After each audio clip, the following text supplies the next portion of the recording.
Okay. Decided to be practical today and just give an explanation, hopefully a deep explanation based on Rabbi Chaim Friedlander on the Tefillah of Nacheim. Some tefillahs we say 3 times a day, some brachas we say many times a day, some tefillahs we say twice a year, 2 days of Rosh Hashanah, and some tefillahs we say only once a year. I believe Nacheim is one such tefillah. We only say it once a year, only say it b'mincha of Tisha. If you say it once a year, such a rare opportunity, we might as well want to really know what we're saying. There's a joke you're allowed to say in Tisha because it's really not a funny joke. So Tisha is the care for that is that Aleinu l'shabech complaint to Hakadosh Baruch Hu. People barely say Aleinu l'shabech. It's at the end of davening. People say Aleinu l'shabech. So Hashem said, I'll give you your time of glory. I'll put you in the middle of Musaf Rosh Hashanah when everyone concentrates. So Nacheim has a chashuv place being Ben Yochid. You say it once a year. So the question also is, why do we say Nacheim only in Mincha of Tisha B'Av? Why not all 3 times? You know, look, Rosh Chodesh you say Elav Yava 3 times, and here we only say it once. So really, it's a discussion I saw in Chaim, I think in the Sefer Birka Yosef in the Chidah. The Chidah says really you say it 3 times. You say it all 3 times. The Bach explains. He brings down. Rav Chaim brings down. The Bach explains that you only say it in Mincha because we all know that after Chatzos we sit down. After Chatzos there's a little bit less Avelus. So therefore, Ein Menachmin L'Adam B'Shas Tzara. You know, Shemei Samut Telefonav. The Mishnah in Ahavas, you don't console somebody when the Avelus is very raw. So after Chatzos is a time when we lessen the Avelus. There's a question why, but we diminish the Avelus, and so now is a time when we feel we can console the Shechina for what it's lost. So let's go. Nacheim Hashem Elokeinu. People were saying this morning, I think you were saying that Nacheim is, you cannot really fill the void. Yeah, so usually when there's Nichum Avelim, everybody knows that until Tchias HaMeisim, in the near future, the B'derech HaTeva, the person will not see the loved one again. So the Nechama is basically trying to console, trying to bear, with him the pain, trying to offer Nichum. But sometimes Nichum does mean that you can really feel the void. We can really, really feel the fill in what was missing, and that's why we say Nacheim Hashem Elokeinu. Why do we say Nacheim Hashem Elokeinu? Chazal fashioned the tefillah. Each and every word has a meaning. We all know we're davening to Hashem. Why do we have to say Nacheim Hashem Elokeinu? We know we're davening to Hashem Elokeinu and not to anybody else. Chas v'shalom, any other deity, hopefully. So what's Nacheim Hashem Elokeinu? We're asking Hashem, only you, Hashem Elokeinu, Hashem, the Almighty, which is our God, our Hashem. You can give us such a nechama, which is something nobody else can offer. You can really turn the wheel around. You can really change things and bring us back Beis HaMikdash. That's why we say Nacheim Hashem Elokeinu. V'nechem Hashem l'Rosh bikas lasas lamoi. But Hashem kivyochel regrets what he did. Doesn't mean he just regretted. It means that he decides things can go back the way they were before. Like we said by Yitzchak and Rivka, we said once Rivka came to the tent, then Yinochem, the Nechama was full. He really felt that Sarah's place, with the dough, with the candle, with the onan, everything was properly replaced. There was real Nechama Shalema. So Nacheim Hashem Elokeinu es Avelei Tzion ve'es Avelei Yerushalayim. We're asking Hashem to console the Avelim of Tzion and the Avelim of Yerushalayim. So, without going into any politics, let's try and understand what is that mysterious word Tzion. What does it mean exactly? What's Tzion? Is it Beis HaMikdash? Is it a Jewish nation? White and blue flag? What exactly does Tzion mean? So, I think many people here, not everybody, many people here have children in the Israeli school system. So even if your Hebrew is not perfect, you are familiar with the word Tziyun, right? Tziyun b'mivchan, Tziyun b'tu'adah. You speak to the teacher in the PTA, you know what Tziyun means, right? It's a mark. Okay, in case you don't, it means a mark or a grade, yeah? To mark something is letzayen, right? So see, Tzion is something to do with Yerushalayim. There's a Tziyun in the Teudah, there's a Tziyun in the report card, and there's a Tziyun of Rabbi Shimon Bar Yochai, and they all have to do with each other. What does it mean, Letzayen? Mitzuyan means distinguished, it means special. This is the Tarikh Mitzuyan, they were Mitzayen it, means they made it distinguished, made it special, made its mark. It's a remarkable thing. That's why it's Tziyun, the Mitzayen, exactly where the student is holding in school, it's Mitzayen. It's showing us exactly where he's holding. It's something that shows significance. It's interesting that Yosef HaTzadik, it says that whatever happened to Yosef happened to Tzion. He brings the Medrash to Nechuma, Bor Kol Tzor Sher Yosef Era LeTzion. Yosef HaTzadik, then Yosef HaTzadik went through many Gilgulim, through a lot of Golios, Ishmaelim, Midyanim, Soichrim, the whole thing, Mitzrayim. And Yosef HaTzadik was a Mitzuyan, just like Tzion is Mitzuyanes. Meaning, Yosef HaTzadik had the Ziv Ikunin of Yaakov Avinu. Yosef HaTzadik, out of all the children, he was the Mitzuyan. Doesn't mean he was the best. Mitzuyan means excellent in modern Hebrew. That's really a mistake. To say Mitzuyan means excellent 100%. I know you're a Rebbe teacher, I don't know. Yeah, I'm saying, but Mitzuyan means something distinguished, for good or for bad. Yeah? Mitzuyan is Yosef HaTzadik. Yaakov knew, oh, I see his face, Ziv Ikunin, I see his face, I see his anagas, I can see myself in him. That's a tziyun. It's like a mark. I left my mark in this child. And Yosef HaTzadik stayed a Mitzuyan, somebody that was different and distinguished throughout the Golus of Mitzrayim. This is why later in Golus, Bnei Yisrael managed throughout the Golus to keep it tznius. Tznius, the relationship between men and women, there was one unbelievable thing how Bnei Yisrael, with all Tumas Mitzrayim, they managed to keep themselves clean and pure because they followed the footsteps of Yosef, who was Mitzuyan. Yosef in Tzion is the same gematria of Kuf Nun Vav, 156. So what's Tzion really? Tzion means that special relationship we have with Hashem. Tzion may mean the city of Yerushalayim. It's true. Tzion is a city. But Tzion means the inner aspect of that city. It's not about the Choma, it's not even about the exteriors of Beis HaMikdash. The inner connection, just like there was an inner connection of Tzion, something distinguished, something that marks both Yaakov and Yosef together, so too we have that special connection, the special Tzion between us and the Kadosh Baruch Hu, that is basically, not described, that is, how would I say, that is there inside Yerushalayim. It's in Yerushalayim, but really it's something more internal that's there.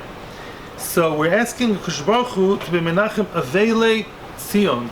Avelei Tzion, those who mourn over Tzion, besides those who mourn over Yerushalayim. So there's people who mourn Yerushalayim, but those who mourn Tzion, I think that what's the real problem in Golus? Let me share my thoughts, and I'm sure a lot of people would agree with me. Besides all the tzoros, all the intifada, just now another boy was killed, as I mentioned this morning. Yeah, I mean the one who took the ride, and it's ongoing, and anti-Semitism throughout the world all the time. But there's more than that. We know that one of the worst tzoros of the current Golus of Rome, of Esav, is the Golus of Seir. Seir is the one who has tremendous hashpah over Klal Yisrael. Esav always wants to influence Yaakov, and they manage. I'm not talking about Jews who are very far away, they're completely swallowed in Western mentality, but that mentality even infiltrates into our camp, unfortunately, in so many small ways and big ways. Sometimes in the frumest places you see the most modern crazy ideas coming up. So we are Velei Tzion. We are mourning over the fact that we're losing that tziyun, we're losing that special connection, we're losing that special thing of, wow, I'm Jewish, I'm different, I don't have to be like the Goyim, dress like the Goyim, behave like the Goyim, think like all the, or whatever, the newest trends of psychology and sociology of Goyim, because I'm Mitzuyan, meaning it doesn't mean I'm excellent, it means that I'm different. Mitzuyan means different, distinguished. We're Avelei Tzion. We're asking Hashem, please console us, because at least those of us who sit on the floor in Tisha B'Av realize that we're missing something. We're yearning to be back to be Mitzuyanim. The Rav told me once, that what used to be like a pashut thing that every frum boy or girl would expect it to think or believe, just doesn't exist anymore. Not even in Me'asharim. Like, people question everything that's Jewish already. You have to explain things to kids, which where we grew up was simple. Now you have to explain to them, like, why don't they do this, why don't they do that, which used to be simple, because we're losing that mitzvah, that tziyun, and we have to mourn over it and hope and do our best to change it. After that comes Avela Yerushalayim. Yerushalayim is the exterior place, that's the city. The city of Yerushalayim also has Kedusha. Besides Beis HaMikdash, which is the Tzion, the most inner place, that represents the special kesher between us and the Kodesh Baruch Hu. Besides that, we have Yerushalayim. Yerushalayim was a city which was full of Kedusha, because we know halachically, once you're inside the walls of Yerushalayim, halachically it's different. You're allowed to eat Kodshim Kalim, you're allowed to eat Ma'aser Sheni, or whatever you brought, the Ma'aser Sheni brought with you, or stuff that changed from Ma'aser Sheni, the Pidyon. But besides that, Yerushalayim Toises in Bava Basra says, Ki mitzion teitze Torah. Hopefully we'll dance and sing again Simchas Torah, this time with Mashiach. Ki mitzion teitze Torah. Why mitzion teitze Torah? Torah can be taught everywhere. Torah can be taught everywhere. Torah is international. Torah is given in Sinai. Torah is given in Midbar. What's mitzion teitze Torah? Torah studied in Yerushalayim is greater. So Taisa says, when a person comes to Yerushalayim to eat the Ma'aser Sheni, a child, a boy, would come up to Yerushalayim. That was the ideal system back then. The Gemara describes in Basra, the child eventually would come to Yerushalayim for his higher Torah education, and he would see Kohanim, Levim, people, wow, everyone infused in Kedusha, everyone involved with Kedusha. Yerushalayim is a place of Yiru, Shalayim, Yirah, and Shalom. A person sees the Yiras Shamayim of Yerushalayim. Of course, he can learn Torah in Chutz Aretz as well, and he can learn Torah in Tel Aviv and Bnei Brak and in wherever, Haifa. But when a person, you would see in the real Yerushalayim, with Beis HaMikdash, the atmosphere of holiness, that would definitely give him another boost to have Yira, and from that Yira, once you're suffused with Yiras Shamayim, your Torah is that much different. So we warn all that, as much as Baruch Hashem, we have many yeshivas today in Yerushalayim, we have people coming from all over the world to Yerushalayim, it's beautiful, but it's still just a very, very faint reminder of the Kedusha of Beis HaMikdash. You can just imagine how the Kedusha of Beis HaMikdash was, and the atmosphere of Torah and Yira that was so abundant back then. So basically, we're done with the first part. Nacheim Hashem Elokeinu, we want real Nechama, we want Hashem-style Nechama, and who should he console? Avela Tzion v'Avela Yerushalayim. Those who are mourning the special connection, those who mourn the city of Yerushalayim, the Kedusha. V'Esa'ir. Now we're not talking about the people anymore. We're talking about consoling Yerushalayim. Both us and Yerushalayim, we both miss each other, as I think the Rav was alluding to with the phone. There's a mutual connection. There's we want Yerushalayim, and Yerushalayim wants us. We just yearn for that reconnection that will happen soon. So now, what do we ask Hashem? What do we beseech on behalf of Yerushalayim? And so here, four things we describe Yerushalayim, that current state, in four different ways. Ha'avela, the mourning, ha'chareva, that's destroyed, bezuya is belittled, whatever, bezuya is like belittled as how do you call it? Disgrace, thank you very much. Ha'shamema, the one who's desolated, So, instead of wasting time, the Tefillah Chazal do a better job. They describe each one of the four descriptions. They elaborate. Ha'avela mibli baneha. It is avela mibli baneha. It has no children. Avela mibli baneha. We're going to elaborate on that later, because we have two things saying similar things. Avela mibli baneha, and then shomeima me'en yoshev. In other words, it's mourning the loss of its children, and it's Shemema, it's deserted from Yoshev. People just don't sit there, don't live there anymore. We'll have to explain what's the difference between Banea and Yoshvel. But let's continue now, and then we'll go back there. It's destroyed, it has no ma'on. What does ma'on mean? Ma'on is a very interesting word. It has many, many different levels again. Ma'on simply means a house. Ma'on means a place of dwelling, a dwelling place, abode. That's what ma'on means. And it says, Hashem ahavti ma'on beisecha. I love to be in the ma'on of your house. Ma'on beisecha, says the Targum, Beis Me'akdushoch, the house of your Kedusha. Ma'on is where the Kedusha of Kodesh Baruch Hu is, and he brings down, they would be nishboi beloshan Ma'on hazeh. When people would swear in the name of Beis Mikdash, they would mention the word Ma'on. Now it's interesting to note that the Gemara in Chagiga describes the seven heavens, the Shiva Sarakim, and the fifth, that's pretty high, The fifth one, starting from here, almost to the top, number 3 in the echelon, is Ma'on. There's Ma'on, then there's Machon and Ahavas. So Ma'on is a very high place where Kadosh Baruch Hu sits. Yeah, it's one of the highest Rikim, and Ma'on is also represented Beis HaMikdash, and Ma'on can also be a simple house. So in other words, it's all of it together. The Chareva Mimanosea, it has no houses. Beis HaMikdash, Yerushalayim is no homes. What kind of house are we missing? Not the houses in Yerushalayim where there's a theater or football or stam. We're talking about the houses in Yerushalayim that represented the Shechina. Ideally, Beis HaMikdash represented the even higher level of the Ma'on high up there. The Bezuya Mikvoido, Yerushalayim is disgraced, it has no covet, it has no glory, no dignity anymore, and obviously that is Kvod Shamayim. HaKadosh Baruch Hu is not there anymore, so the covet of Yerushalayim is the city which represent HaKadosh Baruch Hu. There are different cities in the world that represent different things, the Rav mentioned New York, whatever, imagine yourself Paris without the Eiffel Tower, bad news for them, right? Yeah.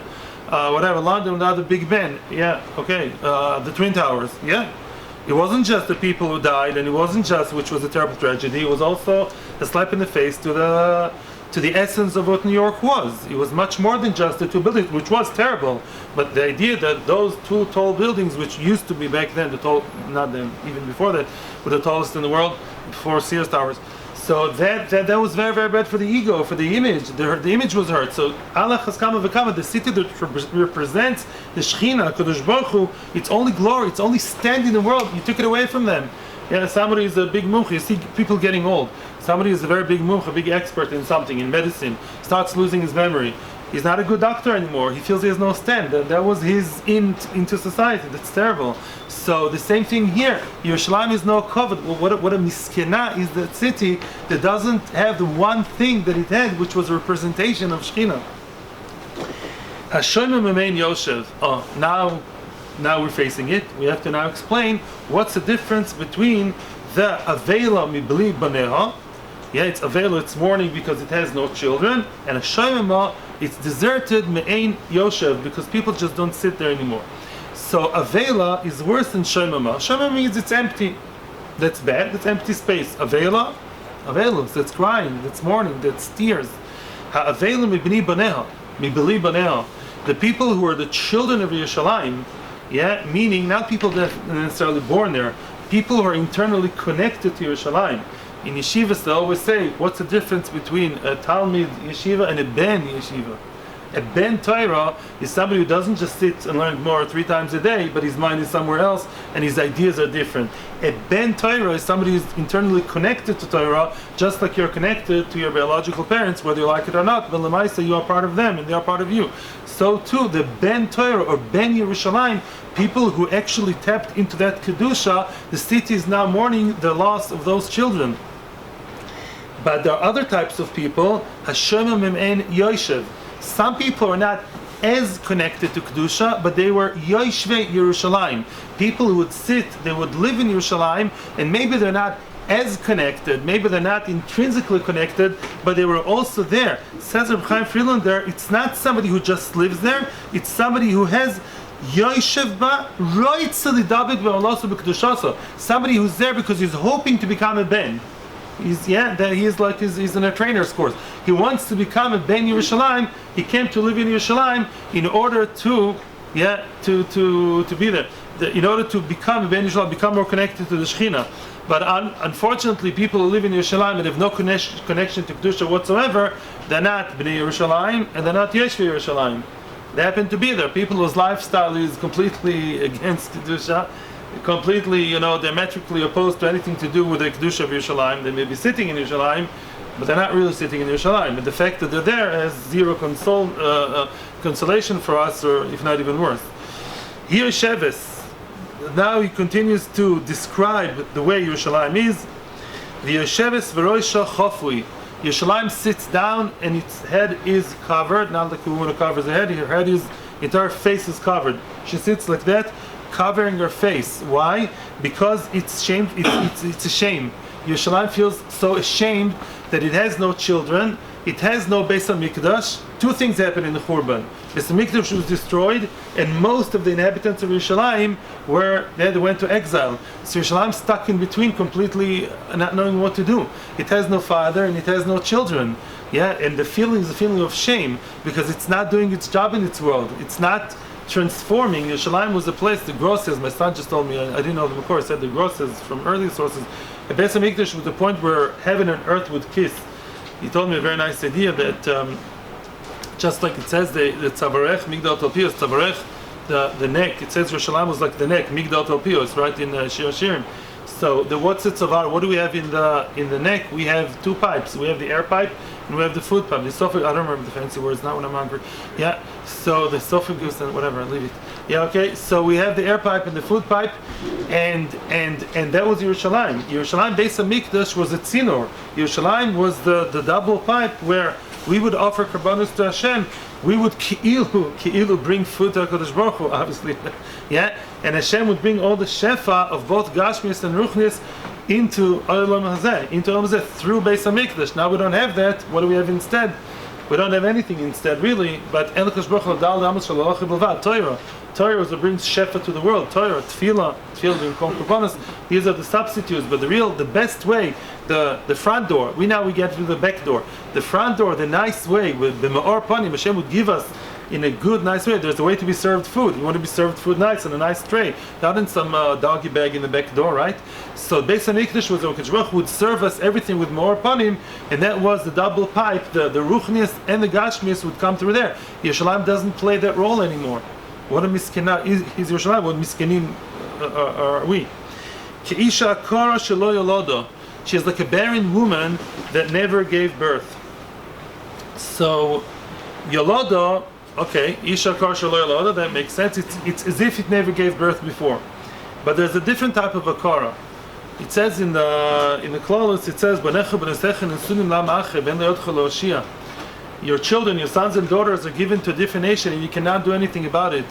Rabbi Naftali told us a very heart-tearing story this morning. There are stories the other way as well. Unfortunately, even today, there are parents who could be good parents and they see the children today too taken away from them. A friend of mine, his granddaughters were taken away from his daughter.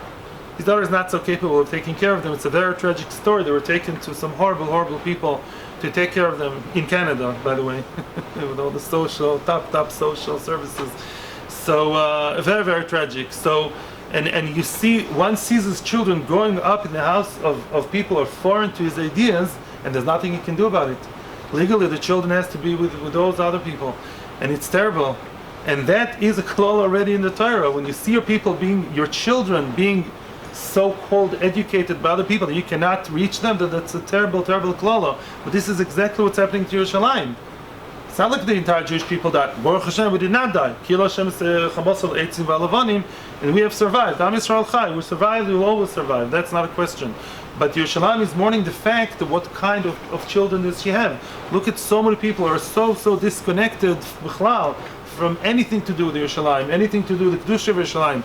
People, even in the physical sense, have never been to Yerushalayim and have no interest in being there b'chlal. They prefer going to any other place in the world besides Yerushalayim, let alone those people who are maybe there but are completely disconnected from Kedusha. Yerushalayim is crying over those children like an akara. It's like that woman who has children, but the children are raised by those foreign people. The pain is tremendous. Akara shelo yolodo. Then we continue. What else happened to Yerushalayim? Veivlau ligyonos.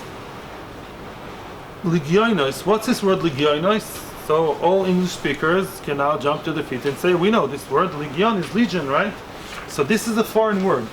Now, my name is not Mr. Google. I am not so good in these things, and I don't know if there are many. I don't think there are many foreign words in the Tefillah. There are many foreign words in the Mishnah. The Mishnah contains quite a lot of words that are originally from Greek, from other. That's true.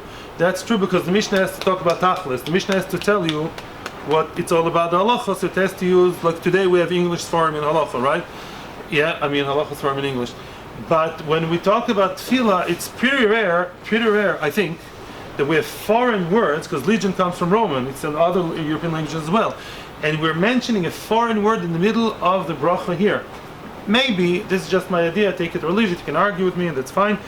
Maybe they dafka put in the foreign word in this tefillah to tell us how Vayivla'ua were swallowed by Goishkeit. Not only the Romans came and killed us or put us in exile, we are swallowed by foreign words, foreign concepts. There's so many Jews who wanted to join the Legion. Those Jews who were Misyavnim, those Jews who started acting like Romans, or like Spaniards, or like Americans. Yeah, I mean the Goyish ones. Yeah, that's a tragedy over here. We are balua, we are swallowed by Goyishkeit, and this is what's happening in this Golus. And then what happens? V'yirashu oivdei zarim. Who are the people who go to them? He mentions it. Chaim Friedlander, who remains very apolitical, he says, "V'yirashu oivdei zarim, oivdei avodah zara." Who is there on the place where the Beis Hamikdash was supposed to be? The Muslims. Yeah, they control oivdei zarim, mamish on the place of that we yearn to be. Yeah, they have the oivdei zarim. V'yatilas am chesra lechorev. And they killed everyone with the Chorev. V'yargu bezodain chasidei elyon. V'yargu bezodain chasidei elyon. If it was not chas v'shalom, a very tragic thing, it would be a nice rhyme. It's not a nice rhyme. Yeah, v'yargu bezodain. They killed bezodain willingly, maliciously. Chasidei elyon. Chasidim, we all know that the real meaning of Chassid means, like in Mesilas Yesharim, is somebody who's high up. There's a Chassid and there's a Tzaddik. A Tzaddik is a person who has the inner fight between good and bad. He's matzdik, the good side. He says, okay, I'll do the good and not the bad. A Chassid is above that. Midas Chesed, also in the spirit, above Midas Adin. So Chassid is somebody who's very high. Chassid Elyon. We're talking about real Gdolim, and this is who they killed. And the question is, why? And he's saying, Rav Chaim says, well, they killed a lot of people. They also killed the Rishonim. We all know this is what the Romans did, and this is what all the Goyim did, all the way to the Nazis and beyond. They always targeted the Torah. The Rishonim, whoever they may be, they always burnt the Torah. Surface Talmud in France, and the Nazis, wherever they came, and they always looked. The first place they came to always was the shul. They would take the Sefer Torah, desecrate the Sefer Torah in a terrible way. The Nazis always looked for the Ruchniya side to be mashpil, to desecrate not just the Jews but the Torah, always throughout, because it's Sinai. They are Sinai, Shiur the Sinai la'olam. They're jealous of us. They know that we are the ones who carry the message that they should be carrying as well. We're all children of Adam Arishon. We took upon themselves the job, and they're just basically slacking it. They know that we're doing what they're supposed to be doing, that we have higher values. The Nazis actually declared it. Hitler said that the Jews are the conscience of the world, and that's why he has to kill the conscience. He said it before. He believed in Darwin. We're all animals, and Jews have this thing that they are bringing all the time this guilt feelings into the world. You have to be a better person. I don't know all of it. I read it actually in whatever. I'll tell you later where I read it. Anyway, we see it also in the Holocaust. We see there was a story about a woman that I heard it from an American speaker. I don't remember who. I apologize. Somebody, either a friend or somebody of that level, similar. And he said there was a lady in Belgium, and somebody asked a Rav, please be in touch with that lady. She's completely off the derech. She doesn't want to do with Yiddishkeit at all. And he finally got hold of her. She says, I don't want to talk to anybody from. I don't have to do with the Frumkeit at all. So he just told her, what's your issue? Just tell me what's the story. So she said, there's a girl in the Holocaust. Her father was sitting and learning Torah and hiding. And he had his tefillin on, and he had his talis, and was learning Torah, the picture of purity. And the Nazis came, and they with a bat, with a club, they smashed his tefillin and the head together. Like they smashed the tefillin into the head and all the blood. And she saw that, so she wasn't exactly enamored with Yiddishkeit. So he told, I think she wanted to become a Christian. I think she was baptizing. She was about to be baptized. So he told her, so you want him to win? That was his response. If you leave Yiddishkeit officially, you help them win. And apparently that convinced her. Yeah. Anyway, Ken Tzion b'mar tivke v'Yerushalayim titin kollel. What's my? I have to finish at 10 to or 22. Another. We start at 1:45. At 1:45? Okay. Al ken Tzion b'mar tivke v'Yerushalayim titin kollel. I'm going to cut short what I wanted to say. So Tzion cries bitterly. Tzion again is more internal. Tzion is the internal koach that we have, the internal connection, and that cries bitterly. Cry could be bitter sobs. It's bitter. It's internal. It's sobbing quietly. V'Yerushalayim titan koilo.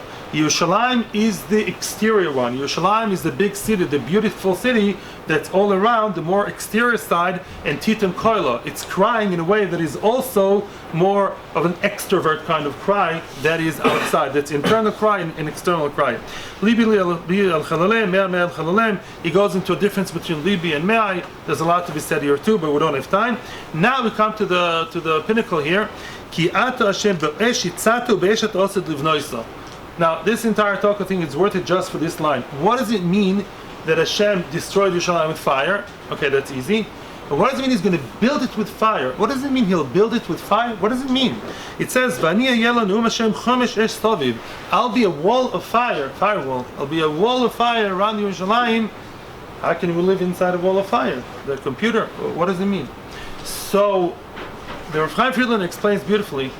Eish, he says, is midas adin. When HaKadosh Baruch Hu gave the Torah, he gave it with fire because the Torah is given midin. Like Bria Salam, Elokim, whenever Hashem starts either to build the world or to create the world or the Torah, give the Torah, it has to do with what? With Midas Adin, because that's the way things should start. Later on, you can involve Midas Rachamim, but the original plan always has to be the plan as it's supposed to be, as is. So now, Eish has to do with Din. Eish is something that purifies. You put something not so pure into the fire, outwardly it looks like nice and pure. In the fire, you can't cheat the fire. The fire will pretty quickly, basically will sort of separate the good from the bad, right? So now this is what the fire is all about, is separation and purification. La'asid lava widaven, that the same Eish of Din that destroyed Yerushalayim will be an Eish that we will be able to withstand. Not necessarily physically, we will be able to rebuild Yerushalayim with Midas Adin. It says, La'asid lavai, the halacha will be like Beis Shammai, because La'asid lavai, our spiritual level will be so high that we'll be done with that Shiur program called Golus. We'll be big boys already. We'll play the big boys league. We'll be able already to be able to withstand the fire, like Hanan, Mishal, V'Azariah, and Hashem's Chaim of fire, meaning the Midas Adin will be something we'll be good and friendly and cool about. And Be'ezus Hashem, Mashiach will come soon. We'll be able to see the rebuilding of Yerushalayim with fire and with love. Thank you very much. Good.